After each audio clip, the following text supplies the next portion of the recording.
12 বছরের মেয়েকে বাড়িতে রেখে কাজের সন্ধানে যান দিনমজুর বাবা ও মা। এ সুযোগে বাড়িতে ঢুকে মেয়েটিকে ধর্ষণ করে এক যুবক। খবর পেয়ে বাড়িতে এসে মেয়েটিকে উদ্ধার করে হাসপাতালে ভর্তি করে পরিবারের লোকজন। রোববার ঠাকুরগাঁও সদর উপজেলায় এ ঘটনা ঘটে।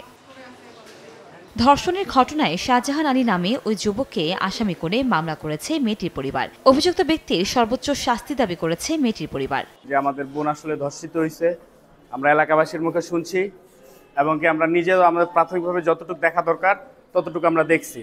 দেখার পরে আমরা থানা পর্যায়ে আসছি। বাসায় যে জায়গায় আমরা নিরাপত্তা পাই না, তাহলে আমরা নিরাপত্তা কোথায় পাবো? এখন আমরা ওর পক্ষে উচিত শিক্ষা চাই, যে আমরা ও যেন উচিত শিক্ষা পাই। এদিকে মামলার কয়েক ঘন্টার মধ্যে অভিযুক্তকে গ্রেফতার করেছে পুলিশ। সন্ধ্যার পর অভিযোগ পায়, ওরা থানায় অবগত করে, তখন তাকে গ্রেফতার করছি আমি।